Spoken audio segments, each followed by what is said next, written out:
It seems like we're in a state in society where men have no idea where to go.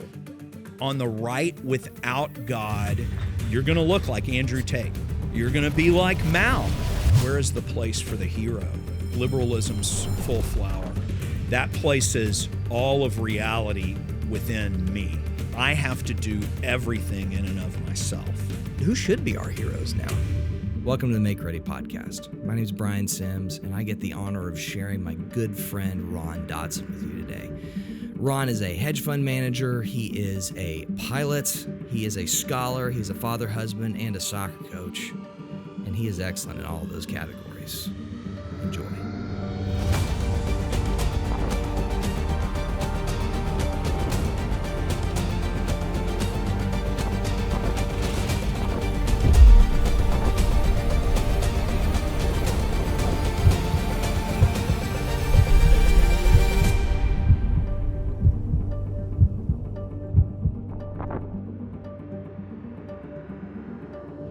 Welcome back. I was thinking about this the other day. This is your second time to sit in a MakeReady chair. Things have changed a little bit. How long ago was that? Was that like a year ago? Was that? It had to be a little bit more than a year ago, I think. Golly. We did the short form stuff. Yeah. Yeah. Yeah, you were actually able to pull out 60 seconds of cogent thought, which is just a sign of your talent. It was fascinating stuff.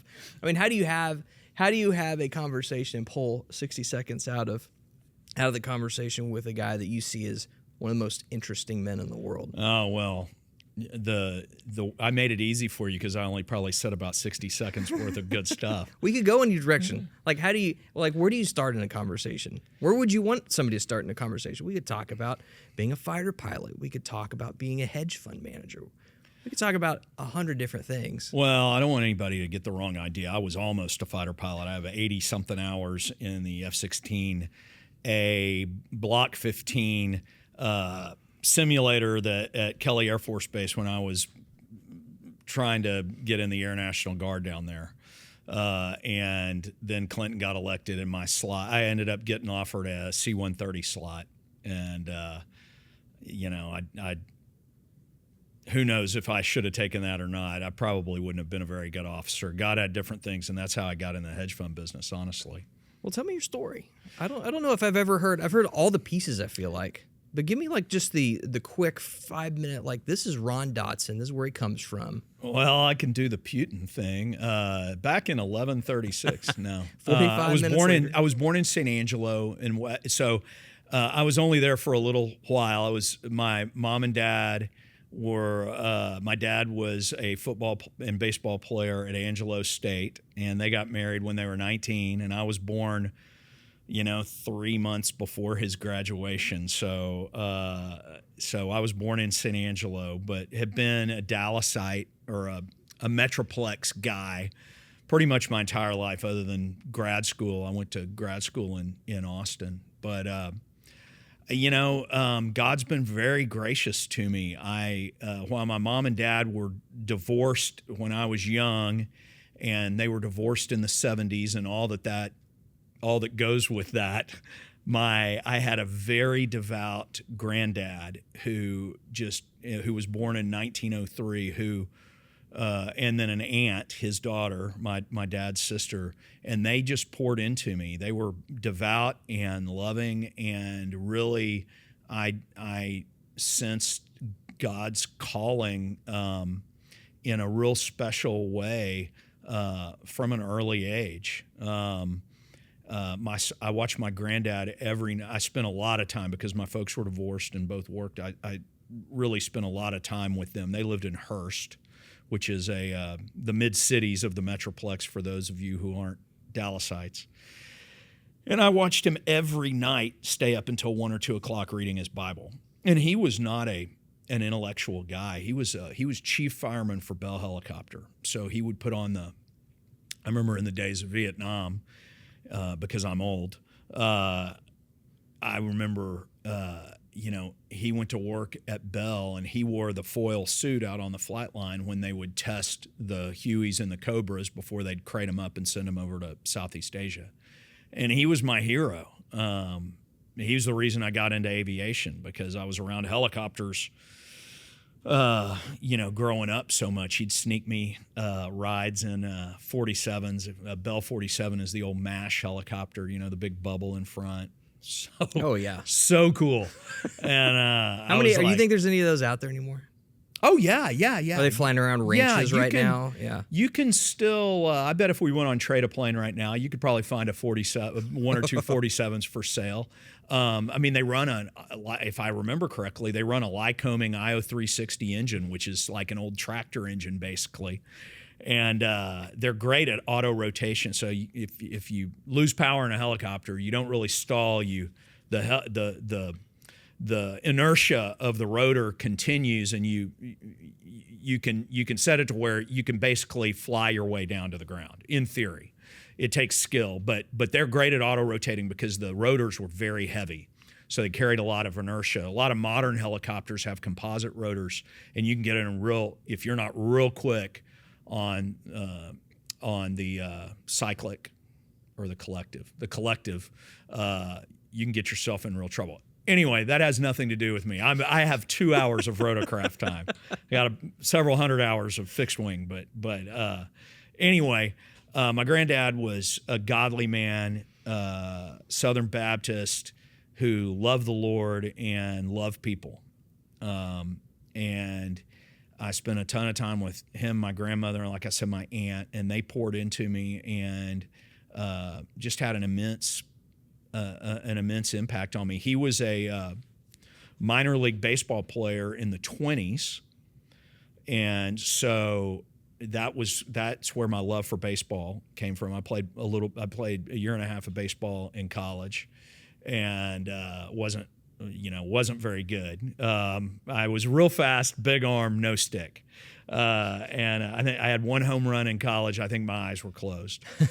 So anyway, but I went to a bunch of different schools growing up because my mom, again, because my folks were divorced, we moved around a lot, and you just learn to have you learn to have a good sense of humor and make friends quick, or at least that was my response, and really find my significance in, even though I played sports, my significance really was from a younger age in the Lord, because that was the part that didn't change, so that was the constant. Yeah, it really was. And I wasn't it wasn't like I was some super spiritual guy. I was always very straight-laced. I wasn't out causing trouble, even in high school, even in college. I was in a crazy fraternity, a great fraternity, but I was chaplain and, didn't drink any alcohol all through college. But it was more of just again, a sense that God had been very gracious with me, and it's kind of set, when it wasn't a high, I hope it wasn't. Maybe if you interviewed my old friends, I don't think it was a high and mighty thing, but God was God was very gracious, and I sensed that. And then honestly, I remember I was in grad school. I went to UT in Austin for grad school, and I got old back in the old days. If you wanted to follow a particular pastor, you didn't. There was no internet. There was an internet, but it wasn't like it is now. And I was on the tape ministry of Denton Bible Church. Oh yeah, Tommy Nelson. Oh boy. And this is in the fall of '92. And all through 93, he was going through Romans. And I remember he gets to Romans 9, and this is the spring of 93. So towards the end of my first year of grad school. And, I'd grown up Southern Baptist and so on and so forth. And he went through Romans 9 and how, God's sovereign, and he wasn't weird about it, but just there's this electing grace. And that it wasn't that God was lucky to have me choosing him, but that he was showing me great mercy and grace. I remember like it was yesterday, exactly where I was. I was driving from Mopac. I lived about 10 miles north of campus, and treated grad school as a job. I'd drive in and everything. And I was driving the flyover from Mopac over to 183. And he said, Romans 9:16, which to this day is still my favorite verse. It therefore does not depend on man who wills or man who runs, but God who shows mercy. And he said, do you believe God would leave the populating of his holy heaven to sinful man? And I can't even talk about it without tearing up. I was just so struck with that God was gracious enough to share his gospel with me. That's just, I didn't mean to come on here and be emotional, but it still strikes me to this day.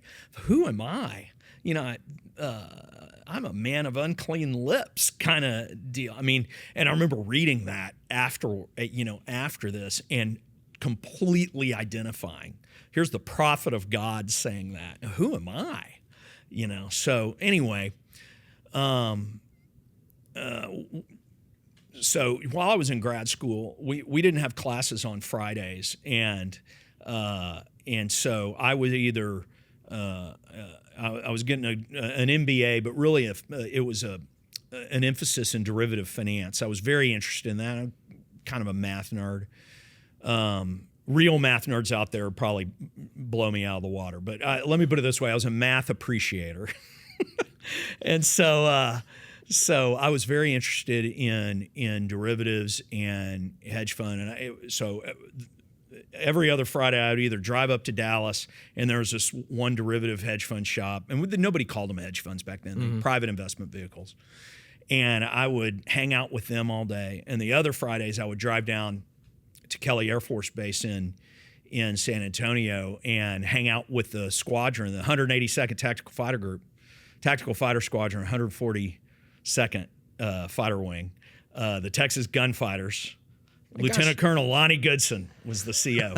And I would hang out with them trying to get I'd taken Air Force officers qualifying test and had done well, and I was aerobatics, lightly competitive aerobatics pilot, and so I had a leg up. And and every 2 years, every guard squadron, I don't know if they still do this, but they would send a pilot to undergraduate pilot training, and you'd be active duty for 1.5 years, 2 years, and then you'd rotate into your guard squadron, and it's like a fraternity because everybody's in that for 20 years, so to speak. And it was really, really great. Love those guys.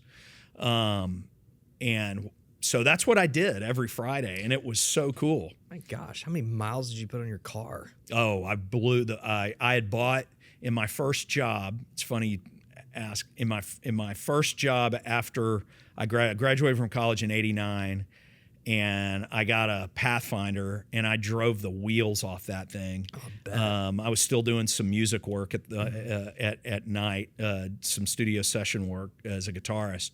And so I've got this Pathfinder so I could load all my equipment into that. And I drove the wheels off that, literally put like 80,000 miles in 1.5 years on that car. And then so I got rid of it, and I was so proud of this car. I bought a 1987 944 Turbo Porsche. And in grad school. Wait. How old were you at this point? Because we're 23, 24. 23. You're flying jets. You're hanging out with the hedge fund guys. You're playing on the weekends with in a band at night. Yeah, doing sessions. Driving a Porsche. Yeah, the Porsche was cool, but I got into grad school and I was driving either up here or down to. I put so many miles on that thing, and You're making somebody cry right now that you put that many miles on it. What they don't tell you when you buy a fancy car like that is you put that many miles on it, you're going to have to service it. Yeah, and buy it again. And basically buy it again. So I remember I blew out I drove it so much that the turbo blew out on it, and I'd gone through a clutch, and I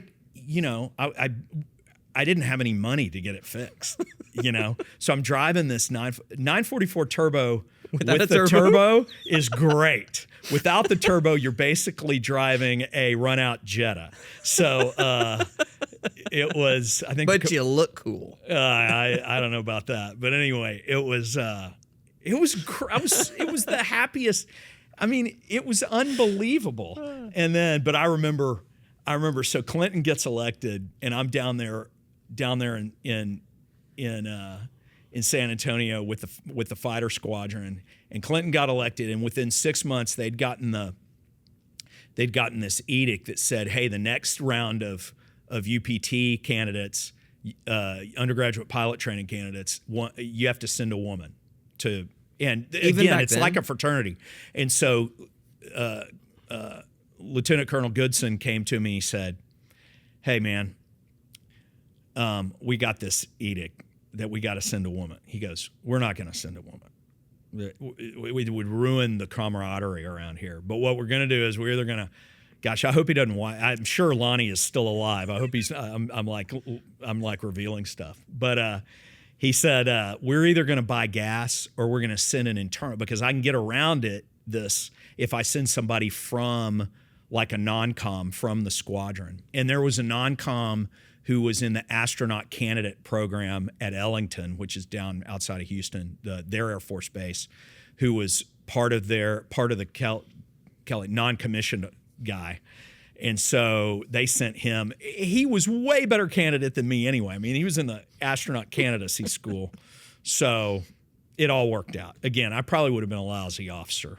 And I've done okay in the hedge fund space. So God is, again, God's sovereign grace is always good. At this point, I mean, you have all of these different, people would see these as like vectors in life. Like, I'm going to go this way. And these are like firm commitments to go this direction. And you're doing all of them. Like, did you have an idea that, are these lures in the pond? And like, if one of them catches, I'm going to go do this? Or were you intending to do them all? We had I love flying.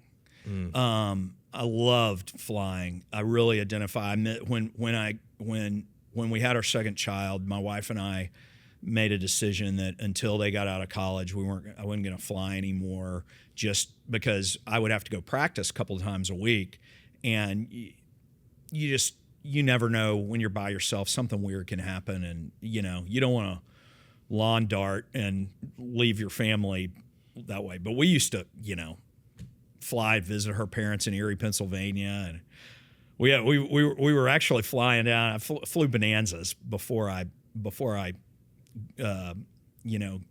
took a hiatus on flying. We were flying down to a family reunion down at Lake Livingston. It's a true story. And I file an IFR. I'm instrument rated. File an IFR flight plan.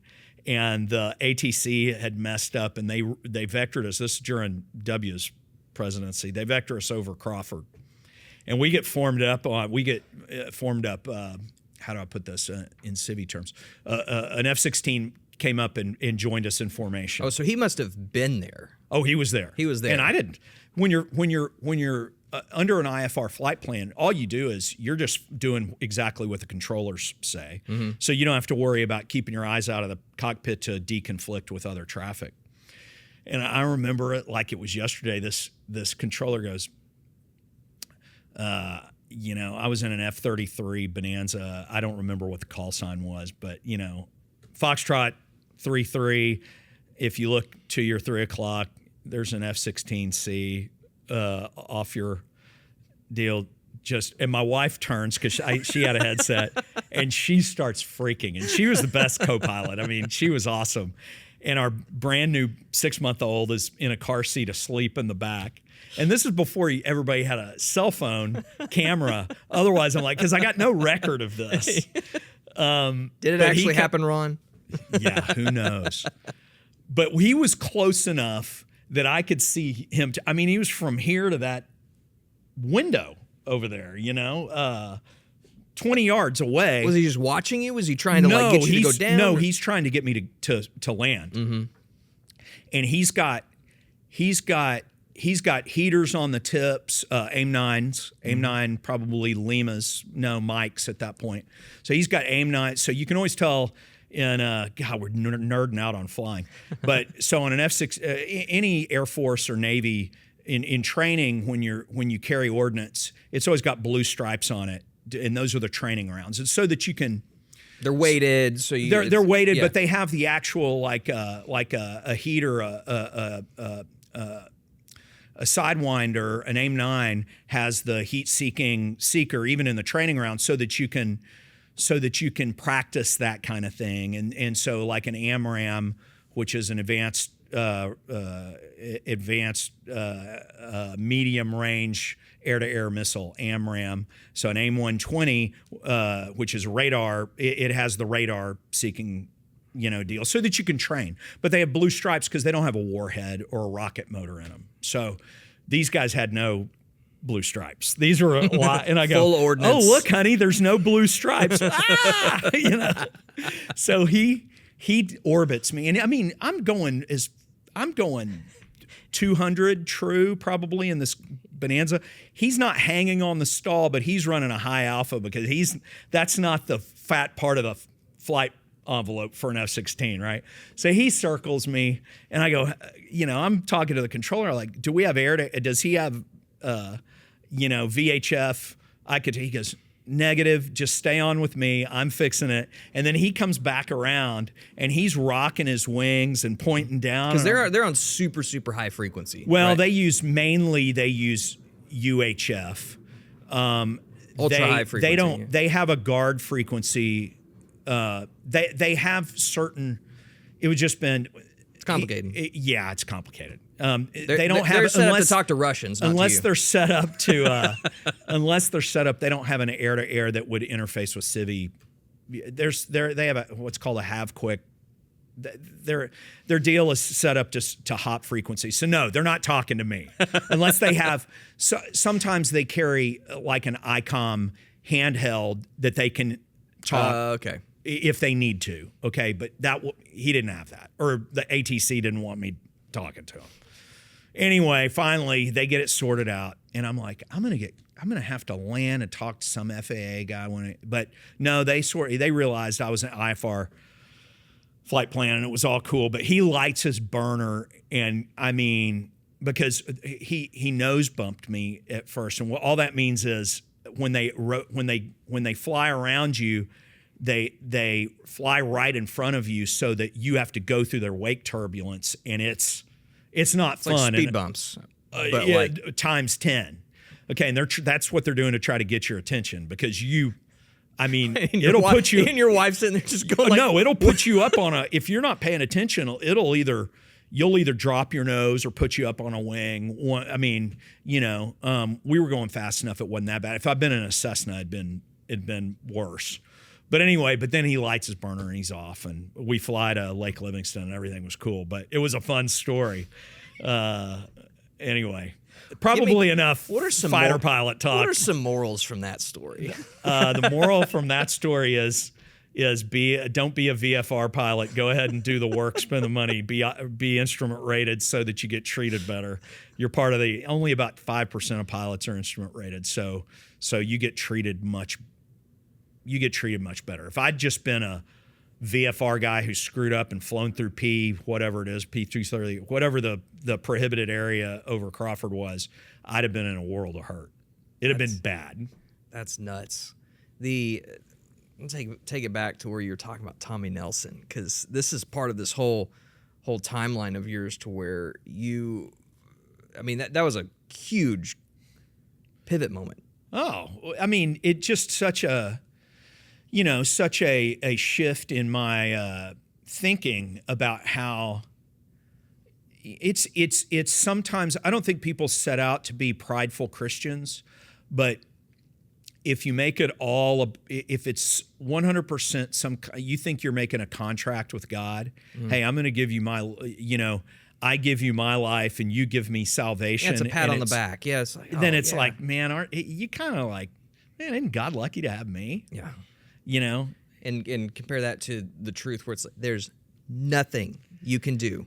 Right. You respond in faith. We're made to respond. We have good works that are that we're created for, and that we might grow in sanctification. But that has zero to do with the establishment of our righteousness.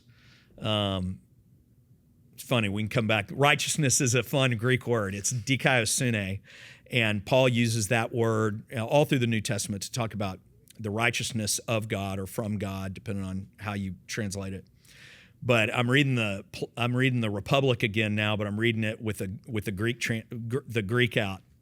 And Plato, throughout the Republic, Plato's talking about, and throughout really most of his writing, he's talking about what is justice, what is true justice in relation to the city, the polis. What are true politics? Is looking for justice. But the word that, for whatever reason, we translate as justice is dikaiosune. It's the same word. So it's led to a lot of speculation that Paul was very familiar with the works of Plato and Aristotle. And anyway, I'm sure. Well, I mean, those guys were extremely well read. Well, absolutely. He was in the school of Gamaliel and would have been and was pretty.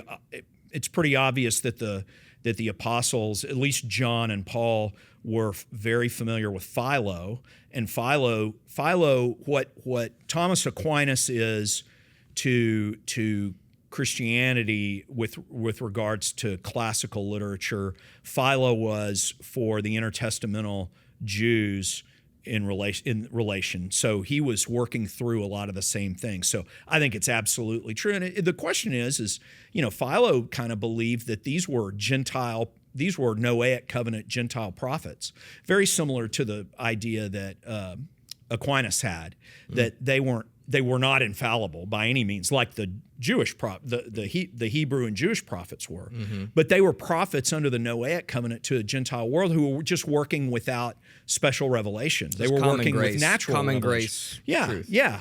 So, and I think sometimes as evangelicals we miss out on that because that all sounds very Catholic, but or even maybe Orthodox, but. I find it both fascinating, interesting, and very profitable. But anyway, our righteousness. Back to this, we do nothing to establish our eternal covenantal status, which is what righteousness is, with God. That is alien. But again, even you read Plato, and even he talks about how true righteousness. He doesn't talk about it in the Republic. But true righteousness, he says, is alien. It has to come from someplace outside of us. You can't completely discover it within ourselves. Like we are. He didn't use the term sinful because that's a Hebrew understanding. Although maybe he read Moses, but there's this. Everyone understands that humanity is flawed. Right. Psalm 19, the heavens declare the glory of God, the firmament His handiwork. If you rightly look at natural revelation, you can understand there is a holy God and you're not Him. Mm-hmm. I mean, you can look at the world and say that I am insufficient to exist in a way that doesn't hurt this. Yeah, absolutely. Again, we are flawed. I mean, that's the whole purpose of the clean, unclean distinction in the Torah is that represents death that comes from sin, and we can't do anything to prevent its spread other than live God-oriented. But even then, that white spot on my arm might show up, and I can see the flesh through it. And the NIV, I'm not a huge fan of the NIV, but it translates sarke, sarx. In Greek, which means flesh, it translates it into sinful desire or sin nature. But I understand where they get that because in the clean unclean distinction, and for instance, like in the leprosy laws, which wasn't leprosy, not Hansen's disease, it was this condition where you'd get a white spot on your skin. Let's say it was on your arm, and you could literally see the flesh through it. Well, what was that? Why was that unclean? Because it's the flesh that gives action to the sinful desires that come out of our heart. It's what motivates us. It's without our muscles, we can't act upon and so it was a perfect illustration. And we miss that. Oh, they got leprosy. Well, that's weird. It was so our skin acts as a type of tint to cover that up. So how is that reflected in Torah? Well, the holy place had a tent of skin over it where it was covered. And you say, well, the holy place was holy and we're sinful. Yeah, but if that holiness shined through, it would kill us, right? And so the law is full of that kind of insight. And we kind of miss out on a lot of that.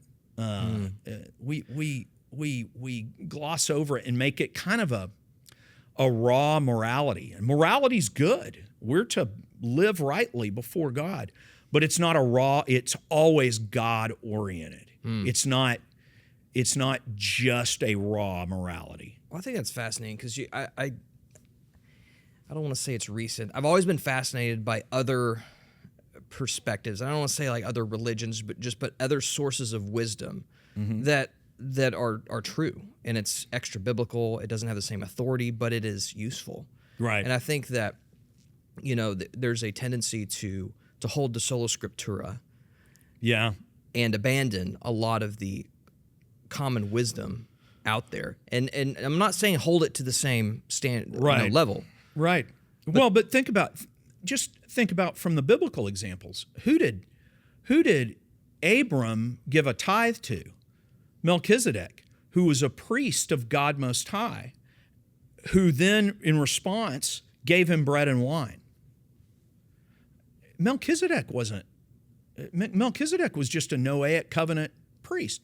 Jethro was just a Noahic covenant. When the Abrahamic covenant came and the Mosaic covenant came and the Davidic covenant came and then the Restoration covenant came, what about all these Gentiles who are out in the world?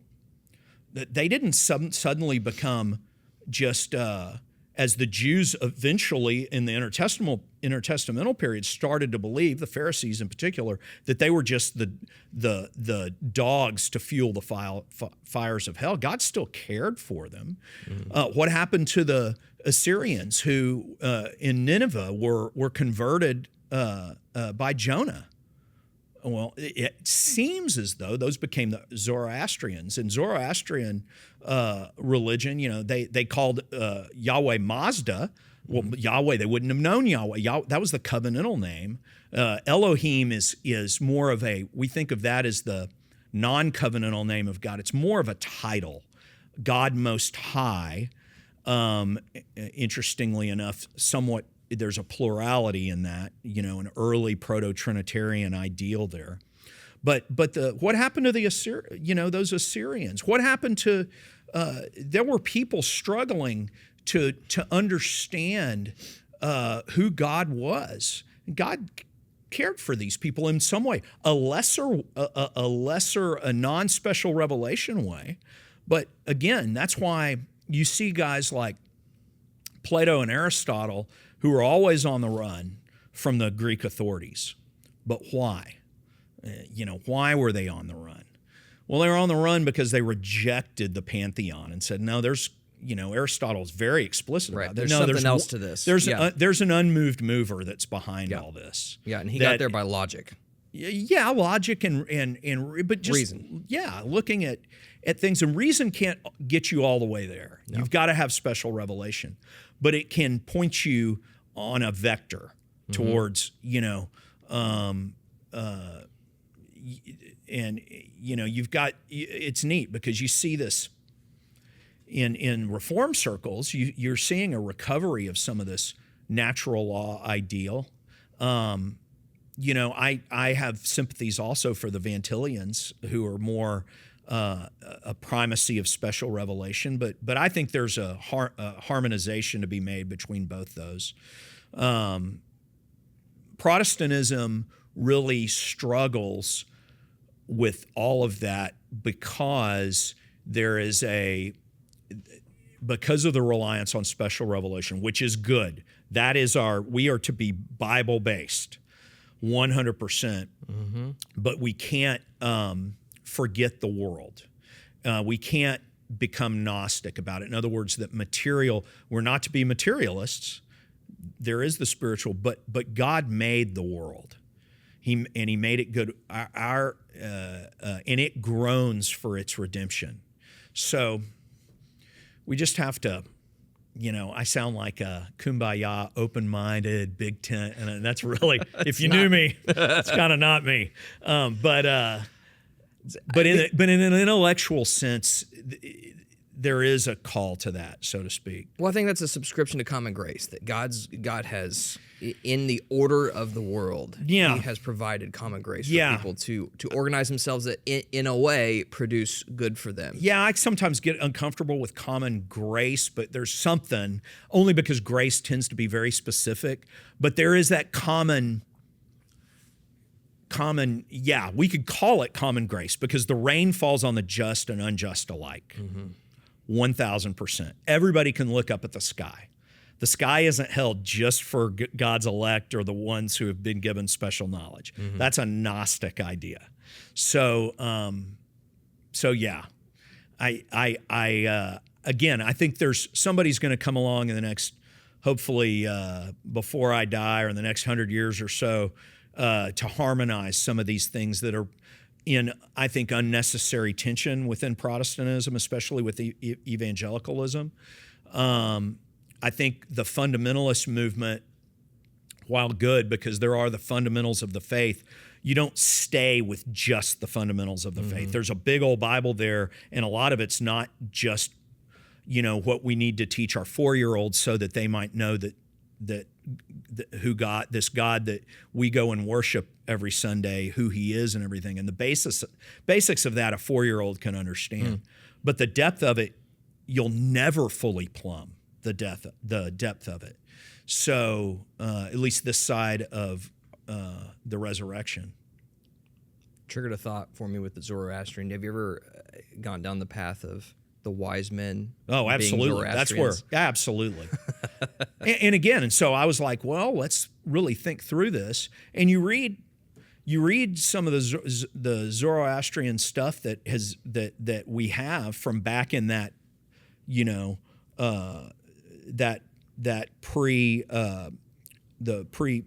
BC era. And again, it's and this has been a while, so it's probably been 20 years since I've looked at this stuff. But the way to think about Mazda, again, which was the Zoroastrian name for understanding of the name of God, is it's a similar Noahic covenant morality. It's wrong to murder. You don't need to be taking cultic participation in blood. You shouldn't be messing around on your covenantal partner, your wife. Those basic Noahic covenant ideas, what God, and that there is a function of the state as a magistrate to protect human life. It's interesting. That's basic. The basic stuff God told Noah, right? Those same things are recapitulated in Acts 15. There's something to that. We get the Tower of the curse of Babel turned around at Pentecost when all the different peoples of all the different linguistic groups suddenly hear the great words of God from these from Peter and the gang. So Babel is the curse is removed without doing destruction to the nations God raised up, the table of nations in Genesis. It's the reason that 70 nations mentioned in the table of nations, and that's why in the Feast of Tabernacles, 70 bulls were sacrificed. God was always caring for the world. It wasn't just about these Hebrews, these Jews. The nation of Israel was just the administration of God's local presence, of Yahweh's local presence. And so, but they sacrificed for the nations of the world. But anyway, I don't know how I got off on that. It's a tangent. But anyway, you were talking about Zoroaster. Yeah, I think that you see that, and you see, I was very skeptical of all this until I started piecing together some of the, I have a buddy who used to teach on Aristotle, and he pointed me to a collection. Most of Aristotle, like 99.9% of Aristotle's, what are called his exoteric works. In other words, the works he wrote in prose are lost to history. What we have are basically class notes. What he used to teach at the Lyceum, what he used to teach his son, what he used to teach Alexander. And that's what we have. That's why it doesn't read like the Platonic dialogues. It doesn't read like, Hebrew wisdom literature. It reads like class notes. It's very chopped up. It's difficult to read. It proceeds just block to block to block argument. But snippets, mostly from Cicero, I believe, of Aristotle's exoteric writings have been preserved, and it's in reading Cicero about that. It's where I was convinced that Aristotle was really, again, in an imperfect way, not with special revelation. He was not a prophet in the sense of the way Ezekiel or Isaiah or the Book of the 12. He was in a mirror dimly, so to speak, unlike the prophets who were, in a sense, face to face, at least with Jesus, not the Father. No one has seen the Father who dwells in unapproachable light. But Ezekiel sees Jesus on that chariot throne, right? In Ezekiel 1, that cool passage. Anyway, enough. I could talk about that for way longer than your viewers are interested. Well, I've got to pivot. Yeah, let's do it. What happened to men? What do you mean? What happened to men? I mean, it seems like we're in a state in society, where men have no idea where to go. And I'm not counting just, guys that are, that understand the gospel and are pursuing that and, running their families well. Just in general, like what happened to men? I think liberalism's full flower is what happened. I think while I don't think it was Kant's intention, but he set in motion and then Locke, and Locke certainly didn't. Locke was very faithful, wrote some very good things, but in pursuing the philosophical foundations of liberalism, which is that I think, therefore I am, cogito ergo sum, that places, and then you get existentialism, and then you get ultimately nihilism and postmodernism and so on and so forth. But that places all of reality within me and my perception. Ultimately, to make that make sense in a society, it means everyone is on the same level. The beginning of this idea was with Locke and the tabula rasa, that everyone's born kind of this blank slate, and then we put society and culture puts like Lego bricks on top of that. Well, the problem is that means ultimately, if you go the full Monty, so to speak, with that it means you have to have absolute egalitarianism, and that you have to be freed from any unchosen bonds. So, where is the place for the hero or the exceptional person? If everybody's special, nobody is. If everybody, from The Incredibles, by the way. Great movie. Oh, the best. Absolutely the best. But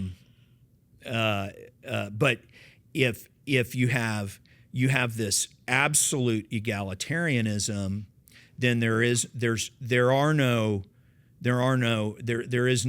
exceptionalism. There is no one to look up to. I have to do everything in and of myself. Well, that fights hard against the theology we were just talking about. Yeah. Right? It fights hard against the delegation of duties that society, cultures worldwide have always understood, sometimes in a sinful way, between men and women. Well, we're exactly the same. We just got different plumbing. We're not. Anybody who's raised both a boy and a girl. I've got two girls, but I'm a guy, so I'm like, oh my gosh, they're just wired different in an amazing way. Yep. I mean, like my wife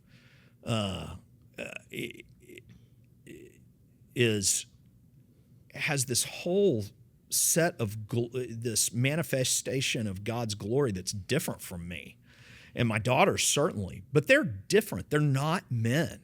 Yeah. But liberalism manifests in a modern sense, really post World War II, in this sense of everybody's the same. And we blame feminism. Feminism, I think, I don't know if feminism caused it or feminism is just the logical result.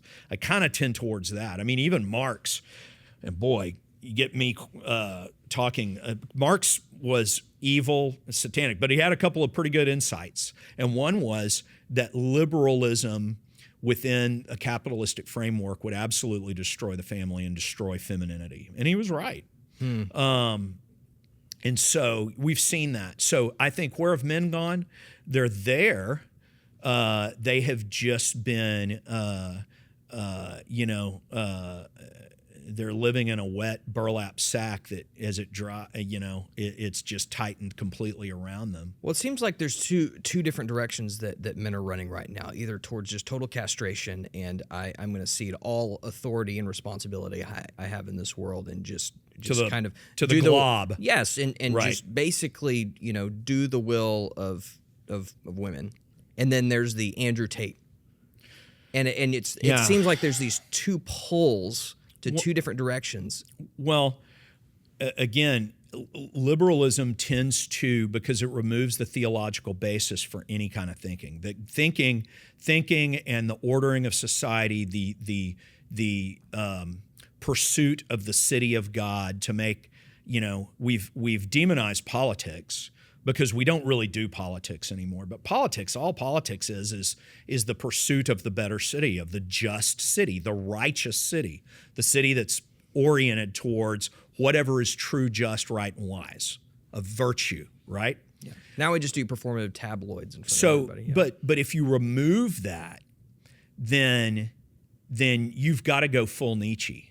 That's all Tate is. And Nietzsche, I think Nietzsche started out, honestly, his father was a Lutheran pastor and who died when Nietzsche was 11, 12. I could be getting that wrong. I've read a fair amount of Nietzsche, but I'm not a Nietzsche expert. But Nietzsche writes, I think when he begins writing, and remember, nobody's buying his stuff at first. I mean, I think his first works were, he printed like 20 copies or something. It was his sister later who popularized him. But he writes Zarathustra, interestingly enough, back to the Zoroaster. Zarathustra is another name for Zoroaster. He picks Zoroaster as Plato does with Socrates. That's his that's the character through which he speaks. And he does the very famous, there and then in the Gay Science, I believe, the God is dead passage. But it's a lament. God is dead. Who can provide sacrifice for this death we have caused? We have killed him. And he's basically like, culture has killed God. Again, he goes on later, and I think he eventually goes mad as he struggles with all this. But at first, I think I could be wrong, but I think it's a lament. And he's like, who's going to replace God? I guess we have to. If we've killed God, then we have to be the replacement for that. We have to be it's kind of like when Jesus, I am not comparing, where's the camera that's live? Not comparing Nietzsche to Jesus. But take the logic here. The logic that Nietzsche would have understood because his dad was seems to be a faithful Lutheran pastor. Jesus says, your righteousness must surpass that of the Pharisees. Okay? What is righteousness? Righteousness is just covenantal faithfulness. The Pharisees basically, because they had added to the Word of God and what became the oral law tradition that became the Mishnah, the commentaries on which became the Talmud. Modern rabbinical Judaism is not old covenant temple worship. It is a different thing. It is this, and Jesus saw that, and he was not happy. You have heard it said, oral law, but I say, I'm the lawgiver. I'm the guy. He says, okay, if you're going to be like the Pharisees, you better have a righteousness that you've got no hope, because you've killed God in a sense, because you're writing for him. Oh, so you're God now. Buckle up, Buttercup. And that's what Nietzsche's saying. You've killed God, you better be. And so Tate, without special revelation, without God humbling you, saying, I'm God and you're not, without an alien righteousness, you're going to look like Andrew Tate. You're going to look like Bronze Age pervert. You're going to look like, you're going to sound like, radical Schopenhauer, or not that Schopenhauer he had some insights, but you're going to be like Marx. You're going to be like Mao. And we're going to struggle session our way through this. What do we see over the last, since the second Obama term and everything? It's been one huge struggle session. So I think it's just, that's what you get. You get the Andrew Tates. You get the on the right without God. You get a God without his goodness. Because that's what man attempts to be. You get a kind of a sad Aeneas or Achilles, but whose Achilles heel covers the whole body.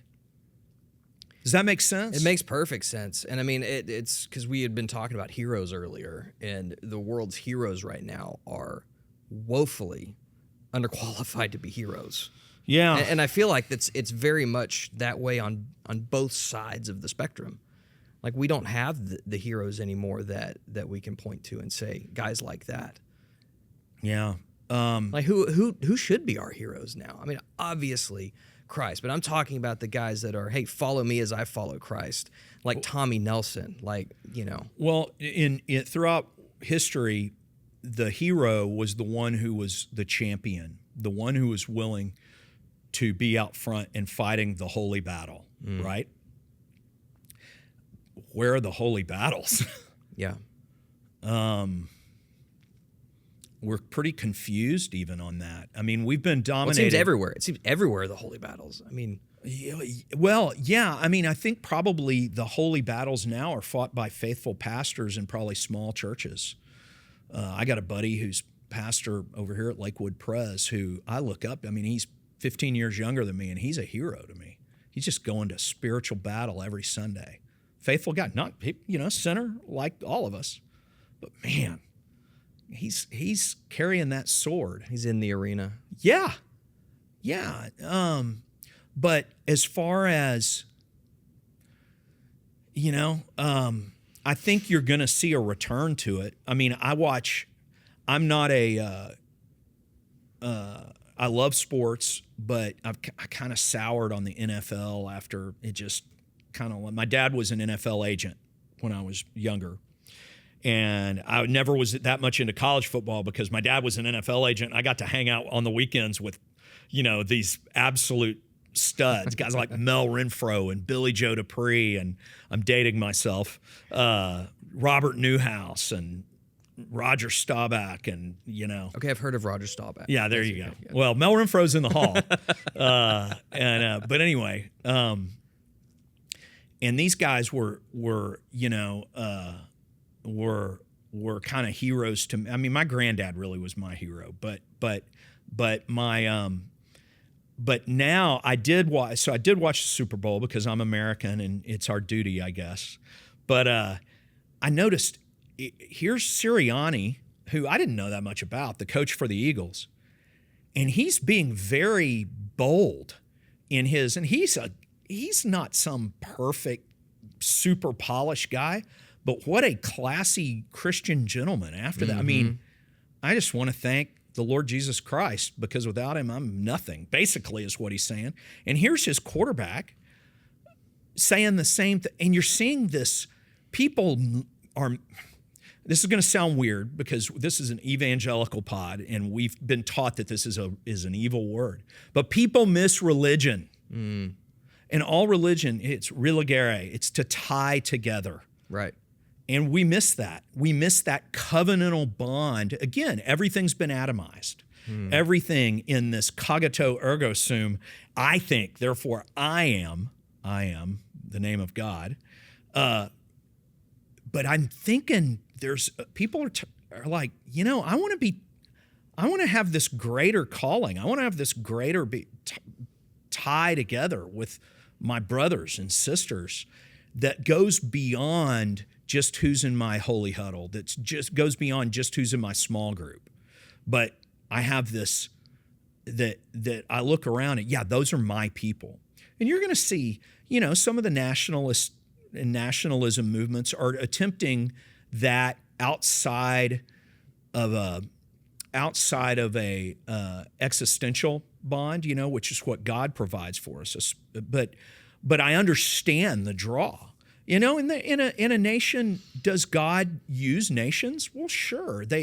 Hey, look, even in the consummation in Revelation, it says that the trees that line the river that flows from the throne of God are there for the blessing of the nations. Now, that's after the resurrection, and somehow the ethne, the nations, we get the word ethnic, are still, so God has purpose in nations, so it's not all bad, but without a God orientation, it can get off the rails pretty quick. Rapidly. Yeah, because I think we just like you mentioned, Tate or Nietzsche or Marx or Mao, or it's always going to go down that road. And does that mean everyone has to? I'm friends with a guy who is really searching, and I'm a Calvinist, so I say searching not in the take me for, just go with me, okay? Be gracious with me. But he really isn't. He's more of a kind of a natural law guy, and the whole personal relationship sounds odd to him. Yeah. But he understands that there is that God is true, that Jesus, look, Jesus has to be the anointed of God, because if the Hebrew God was the real God, he's the guy that got the whole world to worship him. Right? So, and he knows that this religious tying together of people under that is true in that greater sense. And I think there's a ton of people who are in that category. And we need to be sensitive to that as evangelicals, as the devout, to not think, well, golly, would they just really get it? Well, guess what? I don't fully get it. I'm still working out my salvation with fear and trembling. And so I just think we need to be gracious. And that if the church is both firm in the essentials, Nicene Trinitarian Christianity, that the Bible is 100% true, but that we have space for the guys that are like, that's important, and respect that they recognize that it's important, and let them struggle and find, think of your own, unless you were faithfully, dedicated or baptized young and brought in the church, and thank God if you never knew a day you didn't know the Lord Jesus. But there's a ton of people who aren't like that. God is continually building his kingdom. The frontier, it's where I love my Baptist brothers and sisters and Bible churchers, because they know that there is a frontier out there that's important. What do you do in that second and third generation? Hey, that's good to go. Let's go have a beer and argue over that. But that frontier is real. That frontier is real. But the whole of the church, I think, needs to be sensitive to that frontier. Well, that's absolutely the way to look at it, because it goes to God's giftings are different for every person, and how they're going to perceive different things and understand things. The gospel that Christ saved us, is essential. But beyond that, there are so many ways to look at things. Yeah. What's that that cool illustration of the two lights in the box that cast the two shadows? Yes, through the what is it called? It's a there's a name for it, and I'm not remembering exactly right what now. you're talking about. But yes, but it's cool. And again, you can take that too far, and then suddenly you get women preachers, and we're worshiping cats. But that's not what we're saying. There's just a great, Paul says one man sees one day as, above another. The other sees every day alike. Let each be convinced in his own mind. Okay. And whatever is not of faith is sin. You get the sense that here's Paul, who was pretty hardcore, right? Pretty hardcore. Former Pharisee, was the apostle to the Gentiles. He knew some stuff. Like he like we're talking about, he was educated. He ripped Peter a new one. Go read Galatians. Wasn't Paul supposed to be one of the just top Pharisees at the time? Well, yeah. I mean, he was like killing Christians. And he was the Osama bin Laden to the church. I mean, and yet what's interesting is in that says he was righteous. So go let that stir in your noodle for a little while. No, because righteousness and holiness are not the same thing. Those are two completely, they are related, but holiness is what God is, set apart, sacred. The Holy of Holies, you couldn't go in there. Only the high priest who was set apart had to wear his holy vestments, and then he had to strip of those and be humble before God. All this, again, it was covered in skin. That's holiness. Righteousness is faithful covenantal living. I am hopefully righteous to my wife. I am, a faithful husband. I provide. I not messing around on her. I am not, all these kind of things. That's righteousness. So Paul says I was righteous. Yeah. As to the law, I was righteous. Noah was called righteous. David, in a sense, was a man after God's heart. Boy, he knew how to sin too.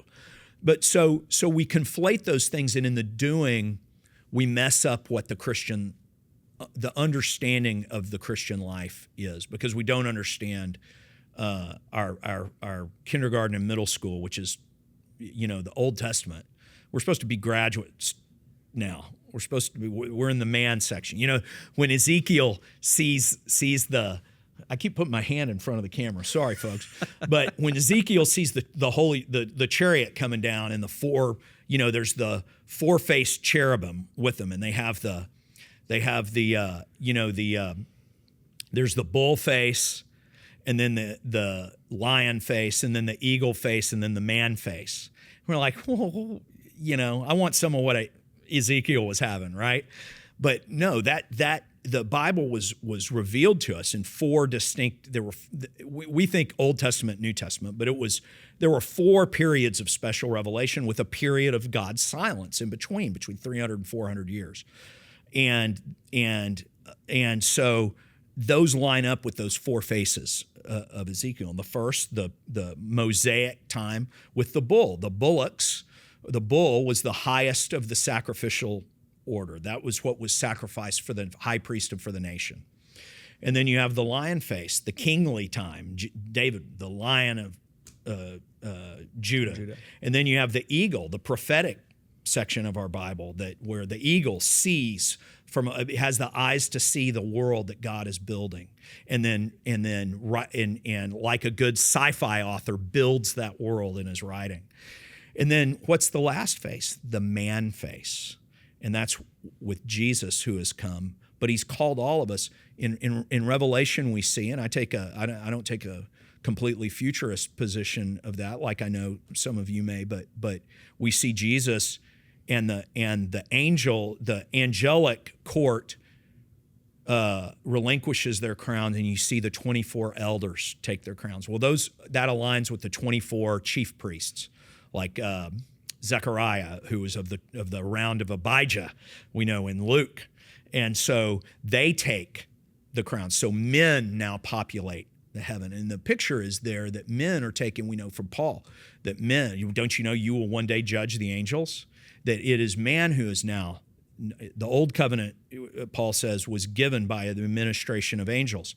Now, in the new covenant, it is man who is meant to rule, because we are now mature. We have wisdom. We now eat in Christ the knowledge, the fruit of the knowledge of good and evil. We now eat from the tree of life, in the bread and the wine. So wine it was the libation offering in the promised land. It was the libation offering was that which was given on the top of the sacrifice. It was kind of the completing act. You see in Philippians 2, Jesus says, Paul says Jesus was poured out. He emptied himself. Kenosis is the Greek word. And that's referring to this libation offering that completes the sacrifice in a sense. So anyway, that's of rule. So we need this theme of maturity, of wisdom, is often lost in the rush to just get to the salvation part. Well, yeah, you're saved. Good. That's great. What's next? What's next? We got a world to get about. That city, true politics. Yeah. The body of Christ is a political body. We think of politics as Democrats versus Republicans. No, it's the pursuit of wisdom. Wisdom, the knowledge of good and evil, is the applied knowledge of good and evil. That's all it is. That's how the Bible views it. So are you a lover of wisdom that is building the better city that Christ ultimately is the high king of? That's lost today because quiet times are important. Personal devotion is important, but so is that world out there. And I'm not talking about everything needs to be a soup kitchen, but where are the wise leaders? Where are the mayors? Where are the city councilmen? Well, I mean, those are your heroes. Yes, that's oh my gosh, full circle, because that's where this whole make-ready thing comes from, is this observance over the last 10 years that men were woefully unprepared, right, to meet these onslaughts that the world has brought. And so, it goes all the way back to the Great Commission. It's going and making disciples, and that's not a go to seminary, go to get your doctorate, and then go. Yeah, maybe it is for whomever, but yeah. And I always laugh because people talk about the Great Commission. What's the preamble of the Great Commission? Jesus says, "Now all authority in heaven and earth has been granted to me." The basis for discipling the ethne, these nations, that the trees on the side of the river in the city, in the future city, are for the blessing of. The basis for the discipling and the commanding them to obey is Christ's authority. That is the basis. He is the high king. And if you're trying to order society apart from that, it is then get ready for Andrew Tate to be your president. Get ready for Nietzsche, again, Marx. I don't want to lambast any particular. You're just going to get, that switch only has two spots. It really does. What did we say on the phone the other day? That all stasis is not just not doing anything. Hey, that was all you. I was like, whoa, that's your. It's brilliant. It requires force. Like there's no just letting back and letting the world just wash over you. That's right. Well, time. The real noodle bender is time and manifestation of God's character, because it is the only scientific property that is measured in and of itself. Time moves at 1 second per second, right? Mm-hmm. But the point is there is a vector. You can't sit. So there is a force of nature that is propelling reality forward, whether you like it or not. The ungodly version of that is called progressivism. And it assumes that without a God-oriented vector, that things are just going to get better because of this materialist, Hegelian materialism, that you have thesis, antithesis, synthesis, and that arrow always moves up. And because men are basically good, we've corrupted men. Yeah. There is that I don't think even Hegel thought that, but the neo-Hegelians absolutely did, even though they presided over the killing of tens of millions. Marx was a neo-Hegelian, and then Mao following Marx, and Stalin, obviously. But the point is that natural law, the Bible, common grace teaches you that no, the arrow doesn't automatically go up. You have to be vectored towards that. Righteousness has to be pointed to something outside of you. It has to be coming from somewhere outside of you. If it's coming from within you, the progression looks downward. That's a downward, slippery slope, so to speak. Only when it is pointed towards true truth, the myth that's true, as Tolkien would say, not the myth of the 20th century, but the true myth. That's why, read Lewis and Tolkien. Just go read Lewis and Tolkien. You'll thank me. And heck, go read, if you've got a philosophical mind, go read how the ancients struggled with this stuff, especially Plato and Aristotle. Again, not because they were perfect. They weren't. They were completely fallible. They said some goofy stuff, but they were struggling towards what they were struggling to try to find this right vector. They saw that the pantheon was silly. These gods are, look what they're doing. They're messing around on each other and killing each other, and we can't worship that. That's ridiculous. So anyway,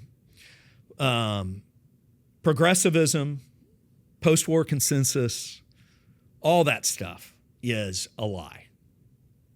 It is the assumption that arrow goes up without being oriented towards God. And you have all these myths that are built up to prop that up. This radical egalitarianism, that any bond that I didn't choose is evil. Sorry, I hate to break it to you, but you and I are about the same height. We're never destined to play in the NBA. I hate to tell you that. We were our hair color, shoe size, our parents, the town as Paul says, the boundaries of our habitation in Acts chapter 17. Interestingly, talking to philosophers, none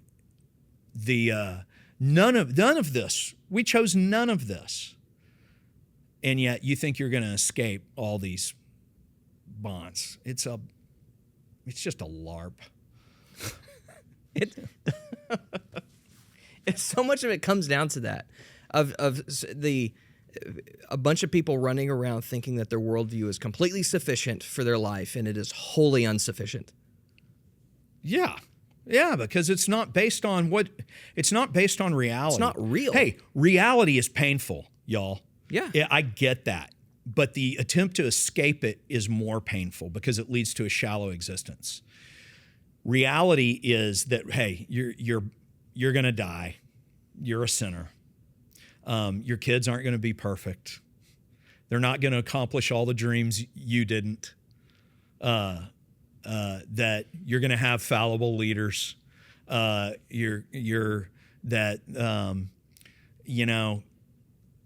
Whatever. Pick it. Reality is hard. But we have a righteous king. But that reality, the world groans for its redemption, and you can groan along with it. But that doesn't mean ignoring that reality and just pretending. It leads to an existence of endless franchises and no culture and being tied to nothing.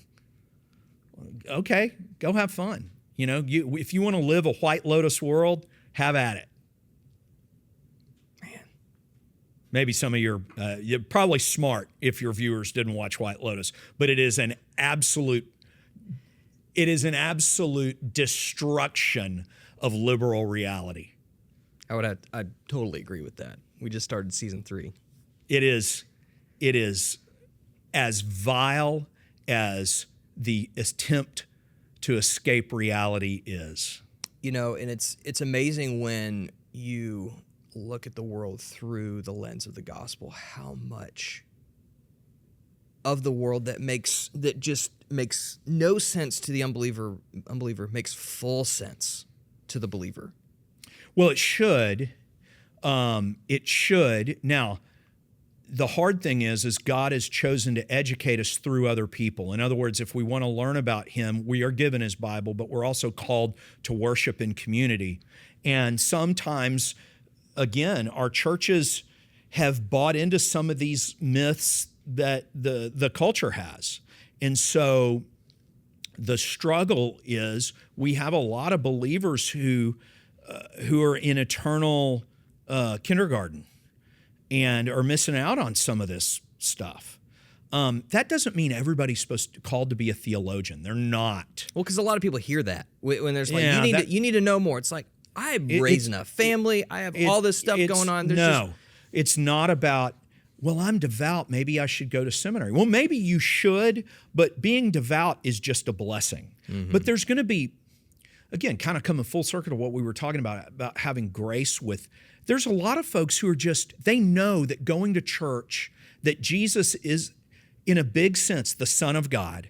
They're never going to get they're never going to be able to recite. Hopefully they can recite the Nicene Creed and believe it, but they're never going to be able to recite some kind of formula of substitutionary atonement, and which is good. That's a good thing to believe, or the expiation of God's righteous anger, or the purpose of the hilasterion on the mercy, on the ark, and all this stuff. We're not. If you know that stuff and can share some insights because of it to the average believer, that's great. But the average believer should be blessed with the reality that we grow in community, that community is important, and not just a small group, but a cloud of witnesses, that the culture owes its allegiance to God, not in a super ridiculous, we're going to rip the tongue out of anybody who says a bad word ever, but just in general God orientation, right? That cultures, the polis, the city that believes the libertarian paradise is ultimately just going to have, strip clubs and porn shops on every. Well, you don't need porn shops because people have phones now. But whatever it is, you're going to have. So you need order. Right. Man is sinful, therefore he must be governed. Right. That governing can't be lording over because we follow Jesus, but it does have limits, right? Mm-hmm. So, and our churches need to be educating people in these realities. So when, even though we're evangelicals and know that God has saved us completely out of His graciousness, we still need to be taught to work out our salvation with fear and trembling. That we're to be taught that God loves that God so loved the world, so that we can have a godly, that instead of voting maybe for people who want to bring global race and homosexual Marxism to the entire world, maybe we should be people who are friends with the world, and throughout being good neighbors, they want the Christianity we have. Because whether you like it or not, for our good and our judgment, we're known as the Christian nation in the world. And we've killed a crap ton of people over the last 20 years. Just 'cause, go, if you really want to be quote unquote black-pilled, go look at what we did in Libya that never is talked about. And does that mean if you served in Libya, thank you. You following orders, great. Or maybe but man, we've killed a lot of people under people I voted for. Right. While trying to export homosexuality and this liberal idea. Right. And, make the world safe for democracy. Okay, look what mass democracy's gotten us. Yeah. Oh no. boy, Ron sounded, Well, I've always thought how ironic it was that that democracy to Christians as a Christian, you should be terrified of democracy. Yeah, well, fundamentally, unless you have a vast majority of well informed in their scripture and devout populace. The only way that we can look at democracy and go, oh man, that kind of works, let's keep doing that, is because of the Christian leaders that have been in this nation over the years. Well, yeah. Without that, you should be terrified. It's funny. Everybody remembers, if you studied, again, I'm reading through the Republic right now, and I got the Greek out in front of me, but everybody remembers the illustration of the cave. How Plato says, we just see and the Neoplatonists really took it in a Gnostic direction, but you see the shadows on the wall, and then the person who comes out into the light and is blinded for a little bit. What does that sound like? Sounds a lot like Paul, but anyway, and then you're able to see clearly the real world, right? But at the beginning of the Republic has some weird stuff. I mean, it sounds like in places that Plato is arguing for communism and wife sharing and all this, but at the very first of the Republic, it's very strange. Socrates goes down at night, and he was going to this festival out in the part of the outside of Athens where the kind of the immigrants lived, the immigrant merchants, the non-Athenian citizens. But he goes down at night, and before he can get to the festival, he's dragged into what turns into this all-night conversation that is the Republic. And Leo Strauss very famously argues that, the entirety of the Republic is in the cave. It is, if you want to pursue pure material rationalism that isn't oriented to this unmoved mover, this is what you get. You get this ugly, it looks like, I mean, didn't know who Mao was, but it looks like Mao. It looks like Stalin. That's what you're going to get. And I mean, reading it in that light, I'm like, it's a little freaky. Because you see them struggling. Again, Gentiles struggling. How do we pursue this God that we know? We're coming to realize it's not Jupiter Jupiter was Latin. Zeus or was Zeus Latin? I can't remember. One was, Mars and Athena and Persephone and all these folks. Anyway, it's pretty interesting. It's honestly, I read through some of the stuff, and then I'm reading, I go back and look at Philo, and then I'm reading Paul, and I'm like, wow, God was large and in charge and preparing this entire Mediterranean world for his gospel. Mm-hmm. He's preparing. He gives them this language that can only, Hebrew doesn't have and it's certainly not Aramaic and not Latin. Only Greek had the ability to facilitate this stuff that Paul and the Gospels and Paul and the Apostle John and Peter end up writing about, and James. It is, God was, it's amazing. I mean, when Alexander, and what's weird is, and I've got an article coming out about this, but when Alexander conquered the entirety of the Eastern Mediterranean, he leaves one people alone, and that's the Jews. And even so much as makes a free will offering at the temple. Unlike Pompey later, when the Roman general who wandered through the Holy of Holies, looking around, hey, where's the statue in here? And desecrated the temple. It's as if God used all of history to provoke a question to which the only answer was the gospel. The only answer is Jesus. Mm-hmm. Jesus is the answer. I mean, we could go another hour on that. But Ron, we have experienced but a grain of sand on the beach of Ron's mind. Oh, please.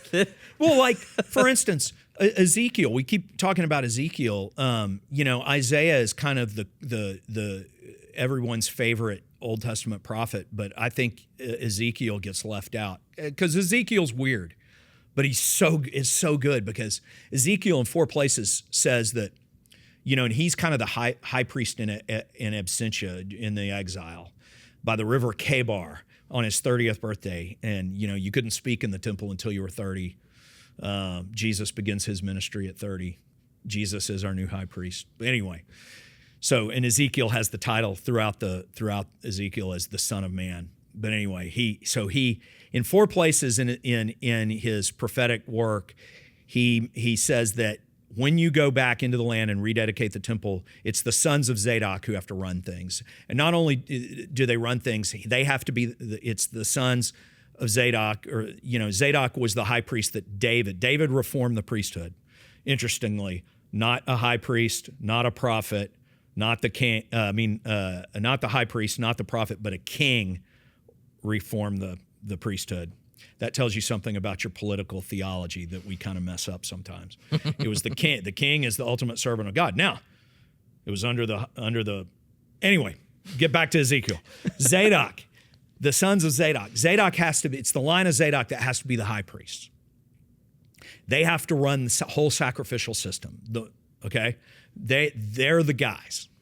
And so when you go back and the people go back under the Persian sponsorship, and you have Zerubbabel and all that, they put the Zadokian line back in charge. Very faithful. Well, when Alexander conquered everything, he dies at age 32. First his brother takes control of the kingdom, but it's really his generals that are running everything.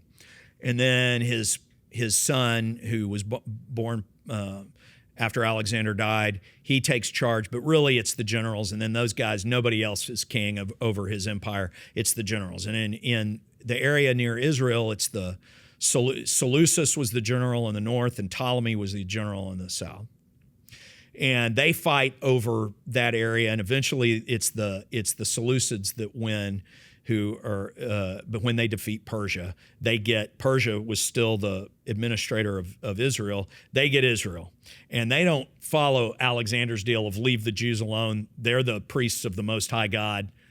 No, they're like, you got to be Hellenized, and that drove and so to the point of where Antiochus Epiphanes, or Antiochus Epiphanes is kind of like a title of God. He goes, I get to choose the high priest. So Anias is the last Zadokian high priest, Anias III. And he gets deposed, and this other guy who's loyal to Antiochus, the leader of the Seleucid Empire. And so Onias goes up to basically argue with Antiochus, like, hey, if it's not me, there is no temple, kind of thing. And he ends up getting murdered.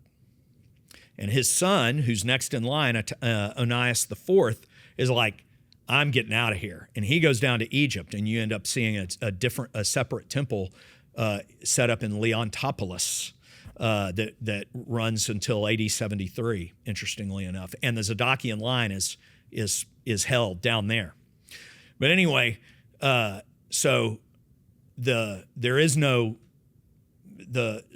eventually the Maccabees raise up along with the Hasidians, and they wage this guerrilla warfare against the Seleucids and end up winning eventually after tons of warring and bloodshed, and basically form an independent republic for Israel. So Israel's independent.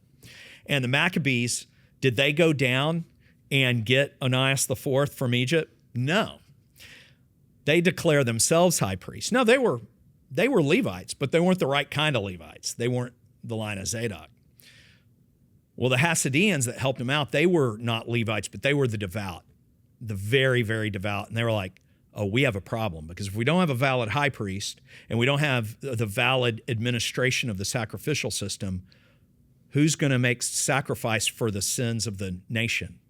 This is where the synagogue system rose up, because the temple was basically corrupt and invalid.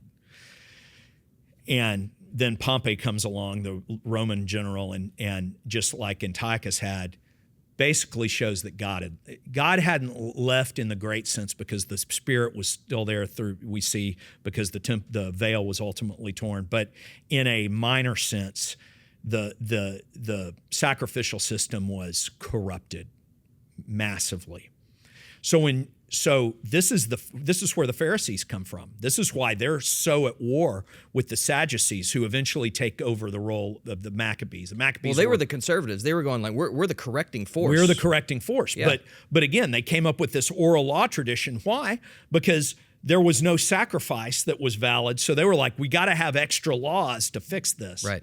Well, Jesus is like, you can't make extra laws. So when he comes, he only talks to the Pharisees because they should know better. So this is why when Nicodemus comes and talks to Jesus, he says you, and it's very interesting in John 3, when he says you, he keeps saying you to Nicodemus, and it flips back. We miss this in English, but in the Greek, he flips back and forth between singular or plural. When he says you must be born again, that's plural. It's the nation has to be born again. This is why Jesus is baptized in the Jordan, because the nation of Israel was always born again through water. When they crossed the Red Sea, they were born again through the water, being their salvation from the Egyptians. When they were to take the promised land under Joshua the first, they came through the Jordan River, and God held the water up. And they passed through the water into the promised land. And now Joshua the second, Yeshua, Jesus, comes and is baptized in the Jordan so that he may enter the promised land. Because who was baptizing out there?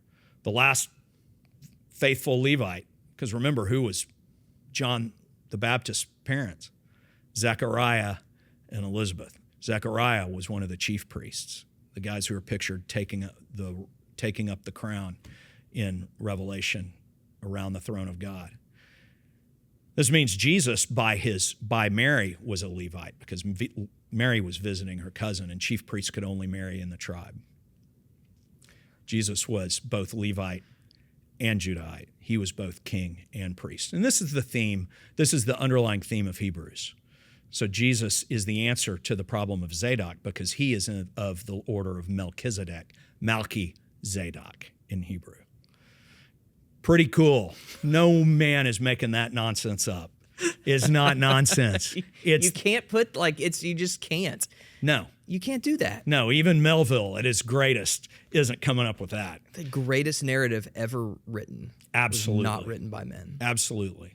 Jesus is the answer. Mm-hmm. And that's not Jesus juking. He is. Now let's learn what the questions are. Yeah. We miss the questions. And then it's in the questions. It's in the questions that we grow and mature and become wise. And that's the call of the church. And in that, our new heroes will rise up. So let's land the plane. What are you listening to right now? What are you reading? What is informing Ron Dodson right now? Well, I'm about to start. I am a huge fan of Neil Stephenson, who writes kind of historic fiction. Neil's crazy and brilliant, and so I'm reading through the Baroque cycle, and I'm in the second part, which is called The Confusion, and it's about the historical battles between the Saracens and in Christendom, the Muslims and the Christians along the Barbary coast of Algiers. And then next up, and I'm reading through, like I said, I'm reading The City of Man, which is a commentary on the Republic by Leo Strauss, while I'm reading again through the Republic by Plato. And then next on the docket is the Out of the Silent Planet space trilogy by Lewis. I've not read that. No, I haven't. I've never read it either. Yeah. I've got some guys who I'm friends with who are basically hitting me over the head with it. So that's next on the docket. That's awesome. Yeah. Listening to? Do you podcast? Oh yeah. I mean, you're on so many of them. I don't see how you have time to listen to them. I have been on a bunch lately over the last couple of years. I absolutely adore my friend Charles Haywood, who writes at The Worthy House. He's an Orthodox brother. He talks a little bit about, all he talks about in Orthodoxy is just the church, the stuff that we would, have in common, church fathers, stuff like that. But great on it, just the best book reviewer in the history of the world. He only reads very interesting, cool, historic books, and then he does these 30 to hour long, reviews of them. It's just fantastic. Love him.